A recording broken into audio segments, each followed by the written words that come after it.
Picture this. You are 22 years old, sitting across from your boss who just told you that you are too emotionally invested in your work. The job you thought was your big break is slipping away. The position that made you the first African-American woman to co-anchor evening news in a major market is about to end. Most people would see this as career suicide. But what if getting fired from your dream job could be the best thing that ever happened to you? We have all been there. That moment when someone in authority tells us we are doing it wrong. They say we need to be more professional, more detached, more like everyone else. The choice between conforming to what others expect and staying true to who you are becomes impossible to avoid. This is the story of Oprah Winfrey in 1977 Baltimore. She faces exactly that choice. She has just landed what should have been the pinnacle of broadcast journalism, co-anchoring the 6 o'clock news at WJZ-TV. Instead, it becomes the moment that redirects her toward building a $2.8 billion empire. What happens next is not just about one woman's career. It is about what happens when you refuse to dim your light, even when the industry tells you that you are shining too bright. This is the story of how being too much became exactly enough to change everything.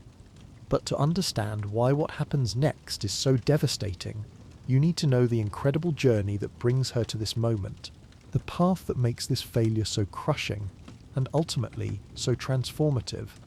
Oprah Gail Winfrey is born on January 29, 1954, in rural Kosciuszko, Mississippi. Her teenage mother, Vernita Lee, cannot care for her. Her father, Vernon Winfrey, is not present.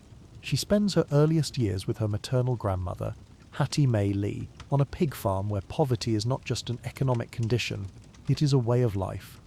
Hattie Mae raises Oprah with strict discipline and fierce love. She teaches her to read before age 3, making her recite Bible verses and poetry at local churches. These early performances plant the seeds of something that will become central to Oprah's identity, the ability to connect with audiences through spoken word. But the stability ends when Oprah is 6. She moves to Milwaukee to live with her mother, who works as a housemaid and struggles to make ends meet. The transition is traumatic, from the rural stability of her grandmother's farm to the urban chaos of Milwaukee's inner city. Oprah feels lost and abandoned. The Milwaukee years bring horrors that would destroy many children. Sexual abuse begins when she is 9 years old, perpetrated by family members and family friends. The trauma continues for years, creating wounds that will affect her for decades. She learns to cope by retreating into books and developing an inner world where she imagines different possibilities for her life. At 14, Oprah becomes pregnant. In 1968 Mississippi and Wisconsin, this is not just a personal crisis. It is a social catastrophe that threatens to end any possibility of education or upward mobility. The baby is born prematurely and dies shortly after birth, adding grief to an already overwhelming burden of trauma and shame. This moment could have been the end of her story, a poor, traumatized, pregnant teenager with no resources and no support system. But instead, it becomes a turning point that sets everything else in motion. Her father, Vernon Winfrey, steps in and brings her to live with him and his wife, Zelma, in Nashville, Tennessee.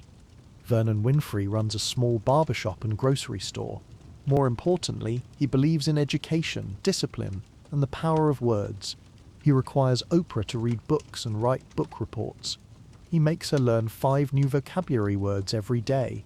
He creates structure and expectations that have been missing from her life. The transformation in Nashville is remarkable. Oprah throws herself into her studies with fierce determination. She joins the speech and drama club at East Nashville High School. She discovers that the skills her grandmother taught her, the ability to speak and connect with audiences, can become something more than church recitations. She wins beauty pageants, not just because of her appearance, but because of her ability to articulate her thoughts and dreams during interviews. She wins speech contests and debate competitions. She begins to understand that her voice, literally and figuratively, is her pathway out of poverty and trauma. At 17, while still in high school, Oprah gets a job at WVOL radio station in Nashville. She starts by reading news copy on weekends, but quickly moves into more substantial roles. Her natural ability to connect with audiences translates perfectly to radio, where personality and authenticity matter more than appearance. The radio work leads to an opportunity that changes everything. WLAC-TV, Nashville's CBS affiliate, offers her a job as a weekend news anchor while she is still finishing high school.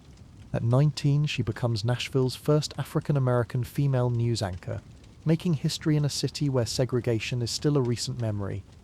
This early success feels like validation of everything she has overcome. The traumatized child from Mississippi has become a professional broadcaster in a major southern city. She is earning more money than most adults in her community. She has achieved what seems impossible given where she started. But Nashville is just the beginning. Her talent catches the attention of news directors in larger markets. She receives offers from stations in bigger cities, opportunities to expand her career and increase her influence. The possibility of moving to a major market represents the ultimate validation of her broadcasting abilities. In June 1976, at just 22, WJZ-TV in Baltimore makes her an offer she cannot refuse. They want her to co-anchor the evening news in America's 13th largest television market. This is not just a job promotion, this is making history again, becoming the first black woman to hold such a position in Baltimore. The significance cannot be overstated. This is 1976 America. The civil rights movement is barely a decade old. Television news is still largely dominated by white men in suits who deliver information with authoritative detachment. The idea of an emotional, empathetic news anchor is revolutionary and potentially dangerous to established norms. Baltimore in 1976 is a city in transition, still dealing with the aftermath of the riots that followed Martin Luther King's assassination 8 years earlier, still struggling with racial tensions and economic decline, still trying to figure out how to move forward in a changing America. Into this environment steps Oprah Winfrey, young and ambitious and completely unprepared for what she will face. She arrives in Baltimore expecting to build on her Nashville success. She expects to continue growing as a serious journalist. She has no idea that she is about to discover the limits of authenticity in traditional broadcast journalism. The industry has very clear rules about how journalists should behave: objective, detached, professional. These are not suggestions or preferences. They are fundamental requirements for anyone who wants to be taken seriously in broadcast journalism. News anchors are supposed to be neutral conduits for information, not personalities with opinions or emotions.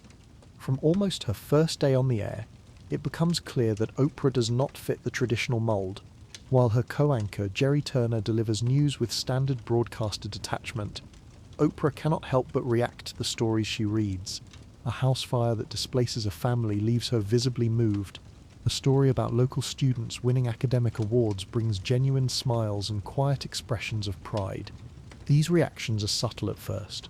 A slight change in vocal inflection when reading about tragedy, a brief smile when reporting good news. Nothing dramatic or unprofessional by normal human standards, but in the world of 1970s broadcast journalism, any emotional response is problematic. Management notices immediately. This is not how serious journalism works in their understanding. Viewers are supposed to trust the anchor's objectivity and professionalism, not connect with their emotions or personality. News anchors are meant to be blank slates, delivering information without personal investment or bias. But something strange and unexpected is happening in the ratings. While management grows increasingly concerned about Oprah's emotional responses, viewer engagement in certain demographics is actually improving. Letters begin arriving at the station from people who say they feel connected to Oprah in ways they never have with other anchors. The letters reveal something that management does not expect. Viewers, particularly women and minorities, appreciate seeing someone who seems to care about the stories being reported. They like feeling that their news anchor is a real person with genuine emotions rather than a broadcasting robot. But the television industry in 1976 is not ready for this kind of feedback. The established wisdom says that successful news anchors maintain professional distance. Emotional investment is seen as a weakness that undermines credibility and trustworthiness. The criticism starts subtly but grows more persistent each week. News director Bill Carter pulls Oprah aside after broadcasts, suggesting she needs to work on her delivery. Maybe dial back the emotional responses just a touch, he says. Keep things more controlled and professional. Her co-anchor, Jerry Turner, a veteran broadcaster with 20 years of experience, makes it clear he does not appreciate sharing the desk with someone who cannot maintain proper journalistic distance. During commercial breaks, he offers what he considers helpful advice about maintaining objectivity and professionalism. Turner represents everything that broadcast journalism values in 1976: authoritative without being arrogant, Informative without being emotional, professional without being cold. He has built his career on these qualities, and he cannot understand why Oprah struggles with them. Each night, Oprah drives home from the station with his words echoing in her head. She parks in her apartment complex and sits in the silence, wondering if she is really failing at something she thought came naturally. The job that was supposed to validate everything she had worked for now feels like daily evidence of her inadequacy. What viewers at home do not see is the internal war raging inside Oprah every single day. She genuinely tries to conform to their expectations. She understands the criticism and wants to succeed in traditional broadcast journalism. She believes that learning to suppress her emotions is part of professional growth. She stands in front of her bathroom mirror each morning, practicing her delivery. She works to flatten her natural expressiveness, to smooth out the peaks and valleys in her voice that reveal her humanity. She practices reading tragic stories with neutral expressions, trying to eliminate any sign of personal investment. She studies videotapes of successful female anchors, Barbara Walters, Jessica Savage, Connie Chung. She analyzes their facial expressions, their vocal patterns, their controlled emotional responses. She takes detailed notes on how they hold their shoulders, how they position their hands, how they breathe between sentences. The preparation becomes obsessive.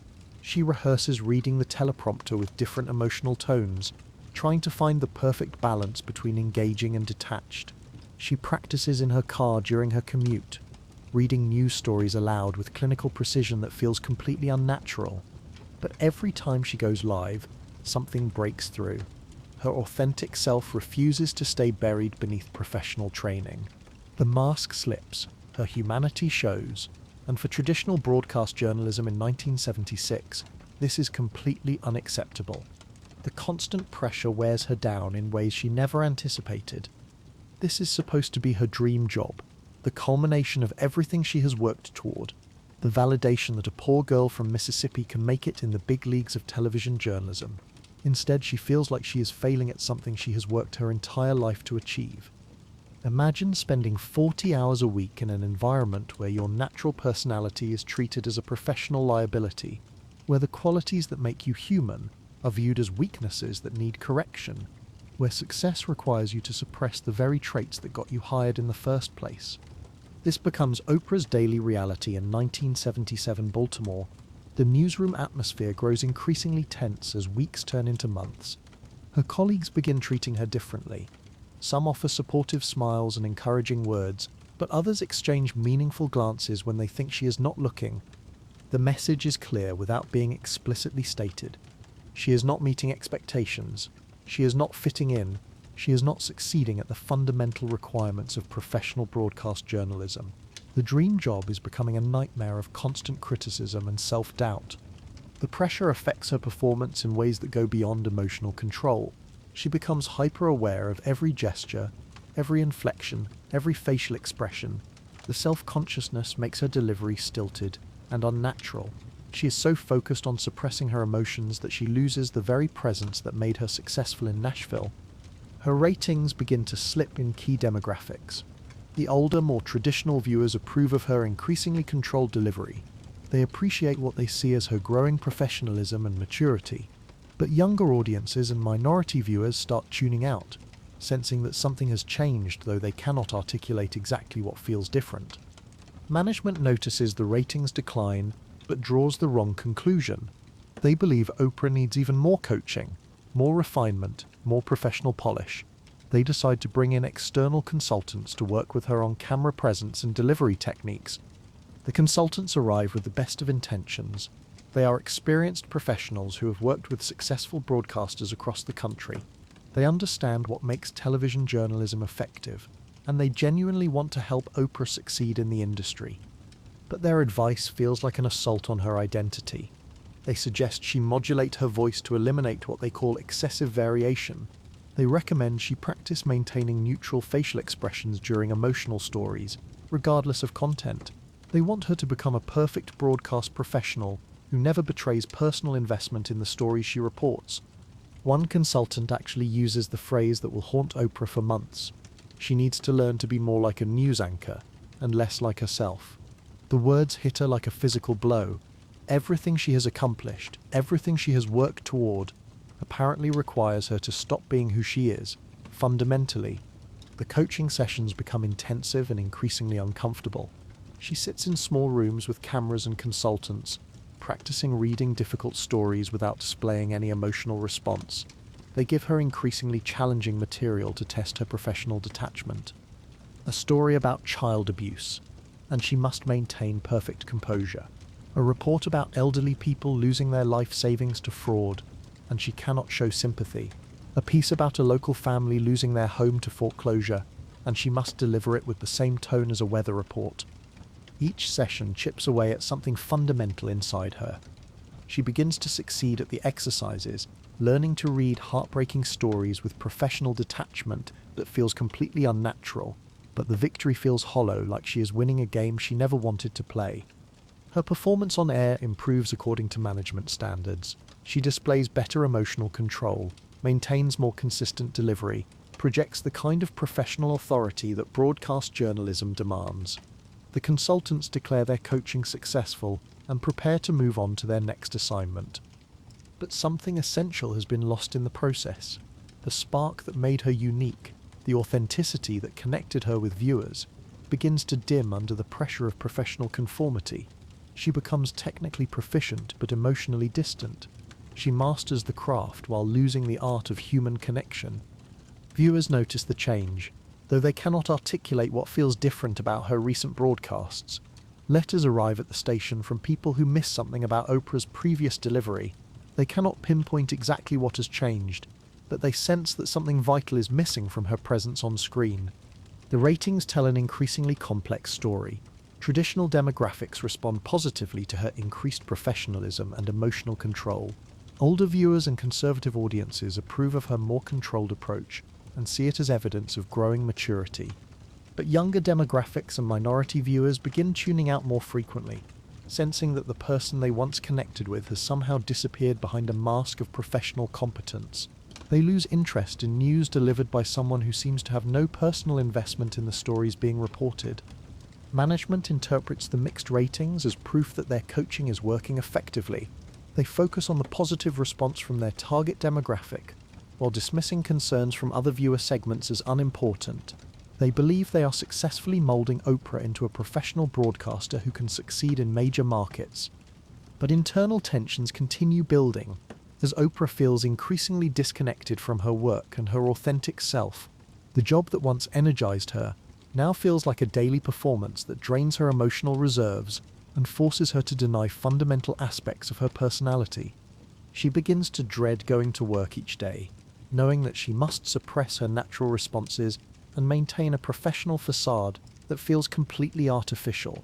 She is playing a character rather than being herself, and the strain shows in subtle ways that affect everything from her sleep patterns to her relationships. The situation reaches a critical point when a major story breaks that will test everything she has learned about professional detachment. A local politician is caught in a corruption scandal that affects thousands of city residents. The story requires multiple nights of coverage, complex explanations, and significant viewer trust in the anchor's credibility. As Oprah prepares to cover the scandal, she faces a choice that will define her career and her understanding of herself. She can apply everything she has learned about professional detachment and deliver the story with perfect technical skill that meets industry standards, or she can trust her instincts about what viewers need to understand the human impact of political corruption. The story has all the elements that traditionally trigger her emotional responses. Real people affected by betrayals of public trust, families struggling because of decisions made in government offices, communities losing faith in the institutions meant to serve them. The human cost of political corruption is enormous and deeply personal for many viewers. During the first night of coverage, Oprah chooses professional detachment. She delivers the facts with clinical precision, maintains perfect composure throughout the broadcast, and projects the kind of objective authority that management values above all else. The broadcast is technically flawless by every industry standard, but something feels fundamentally wrong as she watches the playback later that night in her apartment. The story she tells is accurate and informative, but somehow incomplete. She reports what happened without conveying why it matters to real people living in Baltimore. She informs viewers without helping them understand the human cost of political corruption. The ratings for that broadcast are solid among traditional demographics, but disappointing overall. Viewer engagement metrics show that people are tuning out before the story concludes, losing interest despite the significance of the political scandal. The technical excellence does not translate into audience connection or sustained attention. The second night of coverage becomes the moment everything changes in ways no one anticipates. As she sits in the makeup chair before the broadcast, Oprah makes a decision that surprises even her. She will tell this story the way it needs to be told, regardless of professional consequences. She will trust her instincts over her training. When the red light flickers on and she begins speaking, something is different this time. Her voice carries weight that goes beyond professional delivery. She reports the facts with accuracy and precision, but she also explains why these facts matter to real people living in Baltimore and struggling with the consequences of political decisions. She connects political corruption to its human cost without losing journalistic integrity or crossing into unprofessional territory. As she describes how the scandal affects local families and community trust, her voice conveys genuine concern while maintaining the credibility that serious journalism requires. The control room notices immediately. This is not the detached delivery they have been coaching her toward for months, but it is also not the overly emotional response they have been trying to eliminate. This is something entirely new in her approach to broadcast journalism. Oprah finds herself in a flow state that feels completely natural for the first time in months. She delivers complex information with clarity while maintaining emotional connection to the material. She informs viewers while helping them understand why the information matters to their lives and their community. The phones begin ringing before the broadcast ends. Viewers are calling the station to express appreciation for coverage that finally makes sense to them. They understand not just what happened in the political scandal, but why they should care about it and how it affects their daily lives. The viewer response is unlike anything the station has received for a political story. People want more information. They want to understand how to hold their representatives accountable. They feel informed and empowered rather than confused and disconnected from the political process.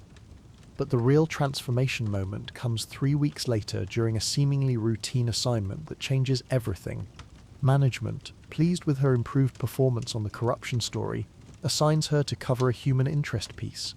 A local woman named Sarah who has overcome drug addiction is opening a community support center. This is exactly the kind of soft news story that serious journalists often dismiss as filler material. No breaking developments to cover, no hard facts to analyze, no immediate relevance to major political or economic issues. Just one person's journey from addiction to recovery to helping others face similar challenges. Oprah arrives at the community center expecting to conduct a standard interview and file a brief report. She plans to ask the basic questions, gather the necessary footage, and move on to more important assignments that require serious journalistic attention and analysis. But when Sarah begins sharing her story, something shifts in Oprah that she does not expect. This is not just a recovering addict opening a support center. This is a human being who has transformed pain into purpose, shame into strength, personal struggle into community service, and hope for others. As Sarah describes hitting rock bottom and finding the courage to rebuild her life one day at a time, Oprah finds herself genuinely moved by the story, not in the unprofessional way that management has criticized, but in a way that enhances rather than detracts from her journalism and storytelling ability. She asks follow-up questions that come from authentic curiosity rather than interview training or professional obligation. She wants to understand how Sarah found hope in hopelessness, how she transformed destructive patterns into positive action, how she turned personal recovery into a mission to help others facing similar struggles.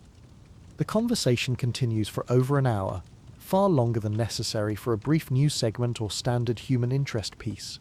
But Oprah realizes she is witnessing something profound about human resilience and the power of transformation that deserves deeper exploration and understanding. She is seeing how vulnerability can become strength, how personal struggle can create universal connection, how individual recovery can become community healing. The story reveals truths about the human experience that go far beyond addiction recovery. When she returns to the station to edit the footage, Oprah faces another crucial decision that will determine everything that follows.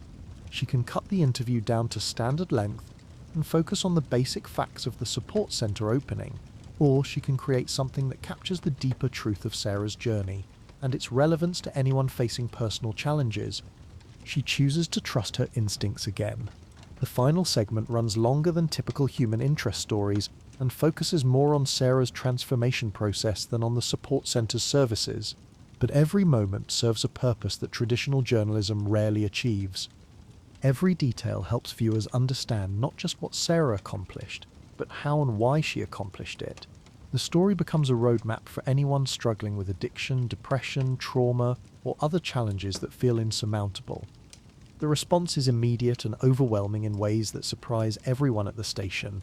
They receive more viewer calls and letters about Sarah's story than they have received about any single segment in months. People want to know how they can support the community centre and get involved in addiction recovery efforts. But more importantly, viewers express something they have never said about Oprah's previous work. They feel like she helped them understand something important about the human experience and their own potential for overcoming challenges. She did not just report Sarah's story, she revealed its universal significance and made it personally relevant. Other people in recovery reach out to share their own stories.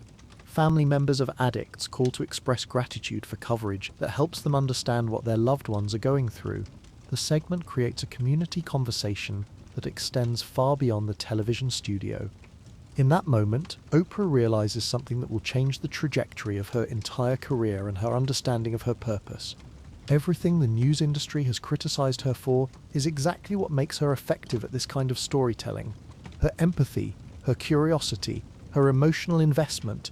These are not weaknesses to overcome, they are strengths to embrace and develop. The revelation hits her like lightning. She has been trying to succeed at the wrong job for the wrong reasons. She is not failing as a traditional news anchor, she is discovering her calling as something completely different. Something that does not yet have a name in the broadcast industry, but desperately needs to exist. This is the moment Oprah stops fighting her authentic self and starts building her career around it. She realizes that her emotional investment in stories is not unprofessional when applied to the right format and the right purpose. It is exactly what allows her to connect with audiences in ways that traditional journalism cannot achieve. Management notices the unusual response to Sarah's story but treats it as an interesting anomaly rather than a strategic opportunity. They do not recognize that they are witnessing the birth of an entirely new approach to television storytelling that will revolutionize broadcasting. They see successful human interest coverage, not a revolution in the making. But Oprah understands that something fundamental has shifted in her work and her understanding of herself. She has found her voice and identified the format where that voice creates value rather than problems. She has discovered that authenticity can be more powerful than objectivity when the goal is genuine human connection and understanding. The weeks following Sarah's story become a laboratory for Oprah's emerging approach to journalism and storytelling. She begins seeking out stories that allow her to explore the human condition rather than just report facts and events. She looks for people whose experiences reveal universal truths about struggle, resilience, and transformation. Each story reinforces her growing understanding that her supposed weaknesses are actually her greatest professional assets. Her ability to empathize allows her to ask questions that reveal deeper truths about the human experience. Her emotional investment helps viewers connect with stories they might otherwise dismiss as irrelevant to their own lives. But the consequences of this discovery arrive faster than she expects. Management becomes increasingly concerned about her recent work deviating from everything they have coached her toward over the past year. The emotional investment they worked so hard to eliminate is creeping back into her reporting in obvious ways. The viewer response creates a dilemma they did not anticipate and do not know how to handle. The station receives more positive feedback about her recent stories than they have seen in months. But this success comes from exactly the approach they have been trying to correct, through extensive professional coaching.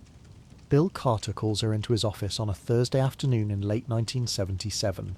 The conversation is brief and direct, delivered with the kind of corporate efficiency that leaves no room for discussion or negotiation. Her recent work shows promise, but she needs to return to traditional news anchor responsibilities immediately. Less human interest stories, more hard news coverage, more professional distance, less emotional investment, more focus on facts and information, less exploration of meaning and significance. The message is clear: conform or face consequences. Oprah listens to his feedback and realizes something profound that changes everything about her career goals and her understanding of herself. She no longer wants to conform to traditional news anchor expectations. She has tasted what it feels like to connect authentically with audiences, and she cannot go back to emotional detachment and professional distance. For the first time in her career, Oprah seriously considers the possibility that she might not belong in traditional broadcast journalism. The industry keeps asking her to change fundamental aspects of who she is.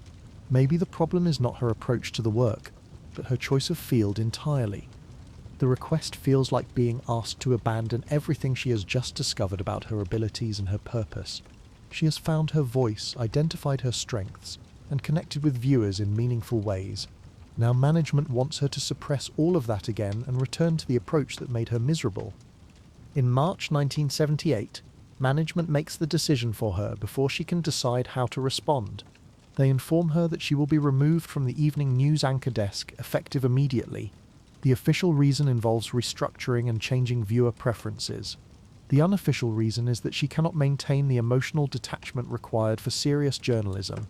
The demotion feels devastating initially. She has worked her entire career toward the goal of anchoring evening news in a major market. Now that dream is ending, and she has no clear alternative path forward. The failure feels personal and professional simultaneously. But the station offers her an unexpected option instead of outright termination. They want her to host a struggling local morning talk show called People Are Talking. The show airs at 9 a.m. and features interviews with local personalities, lifestyle segments, and community interest pieces. In the hierarchy of broadcast television, this represents a significant step backward in prestige and professional recognition. Evening news anchors occupy the most prestigious positions in local television. Morning talk show hosts are considered lightweight entertainers who lack the gravitas for serious journalism. The industry views this move as a clear demotion, not an opportunity for growth or development. From the pinnacle of local broadcast journalism to what many consider television's minor leagues, the career trajectory appears to be moving in the wrong direction entirely. Oprah's first instinct is to refuse the offer and look for evening news positions at other stations in different markets. Accepting the talk show assignment feels like admitting failure and abandoning her journalistic ambitions entirely. She has worked too hard to settle for what feels like a consolation prize. But financial reality cannot be ignored, and practical considerations must be addressed. She needs income while searching for other opportunities. The talk show job provides stability and keeps her on television while she develops a long-term strategy for returning to serious journalism. She reluctantly agrees to try it for a few months, treating it as a temporary assignment while she looks for real opportunities in evening news. She has no idea that this decision will change everything about her career and her life in ways she cannot imagine. On August 14th, 1978, Oprah walks into the People Are Talking studio for her first day as co-host. She expects to feel disappointed and diminished by the assignment. Instead, she experiences something completely unexpected that transforms her understanding of television and her own abilities. The format feels natural in ways that news anchoring never did, even during her successful years in Nashville. Instead of maintaining professional distance from subjects, she can engage directly with guests and explore their personalities. Instead of suppressing emotional responses, she can show genuine interest and empathy without professional consequences. Her co-host, Richard Scher, provides the perfect counterbalance to her enthusiastic approach and natural curiosity. He handles the more structured segments and logistical elements, while she focuses on connecting with guests and drawing out their stories in meaningful ways. The chemistry works immediately and creates something neither could achieve alone. Within minutes of going on air, Oprah realizes that everything the news industry criticized her for becomes a tremendous asset in this format. Her curiosity about people's lives, her emotional investment in their stories, her ability to ask follow-up questions that reveal deeper truths about the human experience. The first show features interviews with local business owners, a cooking demonstration, and a segment about upcoming community events. Standard morning television fare that usually generates polite but limited viewer interest and engagement. But Oprah's approach transforms routine interviews into compelling conversations that reveal unexpected insights. She asks the business owners not just about their services and products, but about their motivations for entrepreneurship. She wants to know what drives them, what challenges they face, what they have learned about themselves through their work. The conversations become unexpectedly engaging and revealing. The cooking segment becomes an exploration of how food connects families and preserves cultural traditions across generations. The community events segment reveals the passion and dedication of local volunteers who make these activities possible. Oprah finds universal themes in seemingly mundane topics and helps viewers see their own lives reflected in the stories. The phone calls begin during the first commercial break. Viewers are calling to express appreciation for interviews that feel more like genuine conversations than promotional segments designed to sell products or services. They want to know more about the guests and their stories. They feel connected to the show in unprecedented ways. By the end of the first week, People Are Talking receives more viewer mail than it has generated in the previous 6 months combined. People write to say they feel like they are learning something meaningful about their community and the people who live there. They trust Oprah in ways they never trusted traditional talk show hosts. The transformation becomes apparent within the first month as word spreads throughout Baltimore about this new approach to morning television. The show's ratings begin climbing steadily as viewers discover something different and more engaging than typical morning programming. Oprah's unique interviewing style creates connections with guests that reveal unexpected insights about ordinary people's extraordinary experiences. She has the ability to make everyone feel comfortable and valued, which leads them to share stories and perspectives they might not reveal to other interviewers. More importantly, she helps viewers understand why these individual stories matter to the broader community and to their own lives. She finds the universal themes that connect all human experiences and makes them accessible to people who might otherwise feel disconnected from their neighbors and community members. The ratings continue climbing as People Are Talking becomes appointment television for Baltimore viewers who have never found morning programming particularly compelling.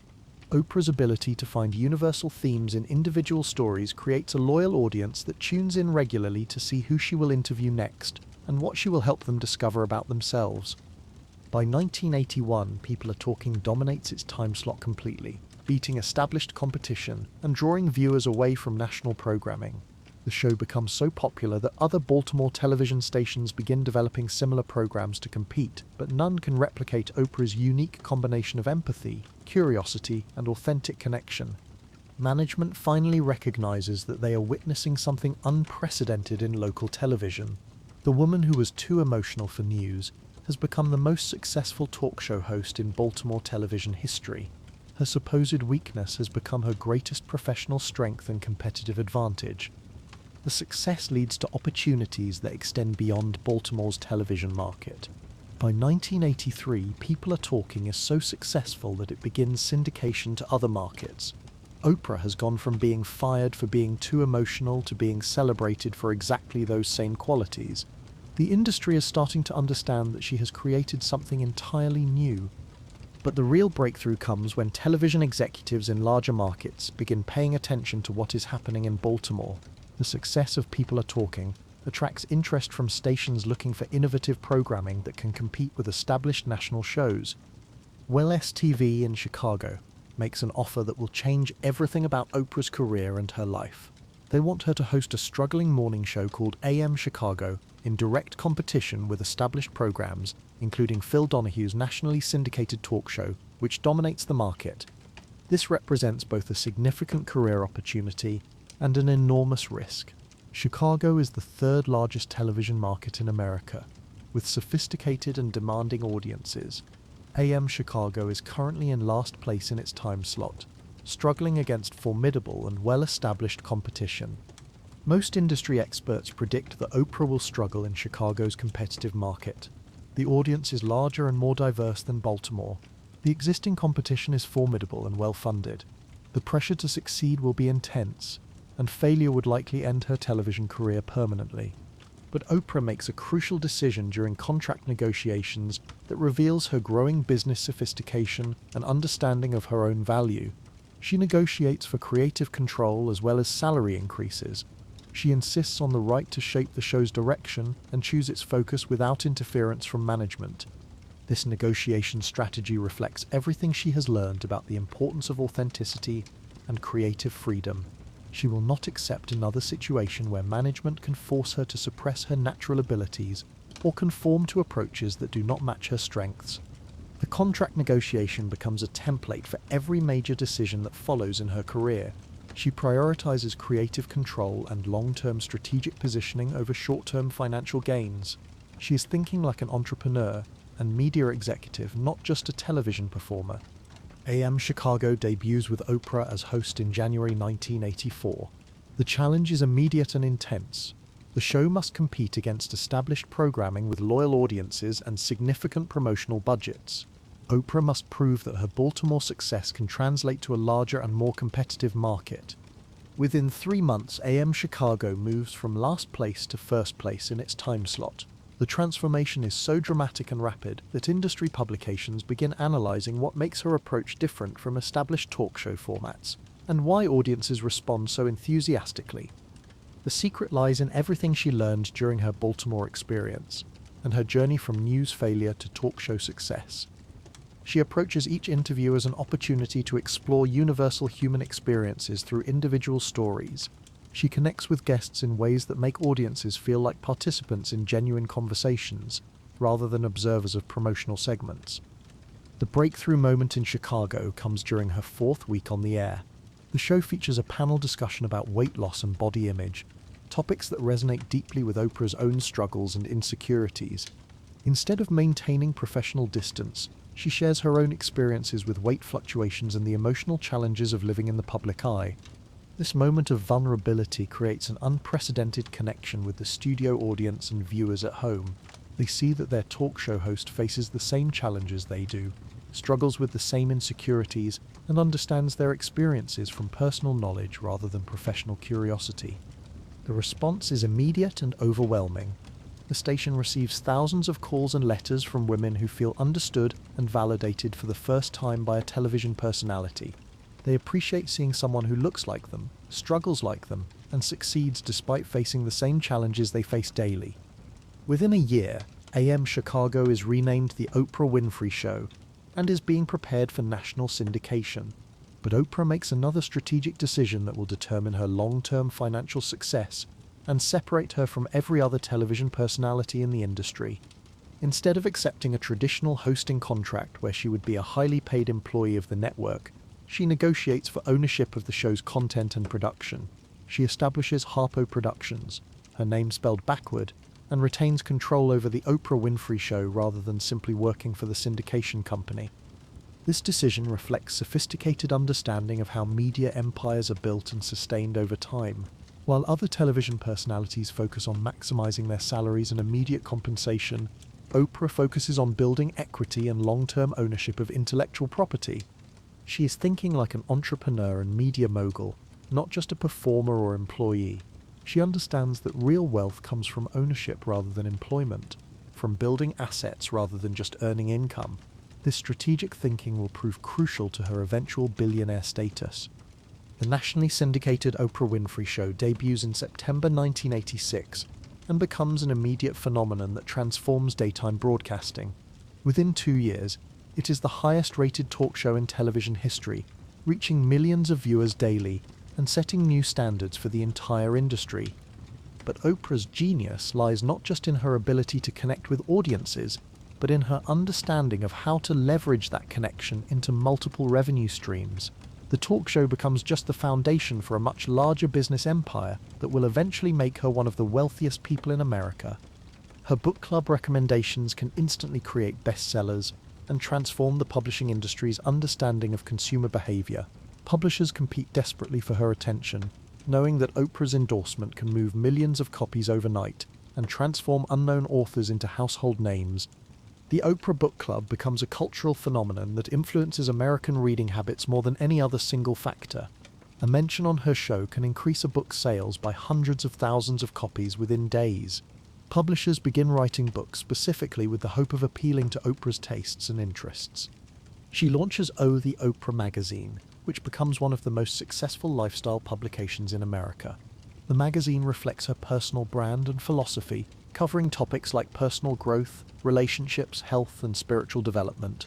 It reaches millions of readers monthly and generates substantial advertising revenue.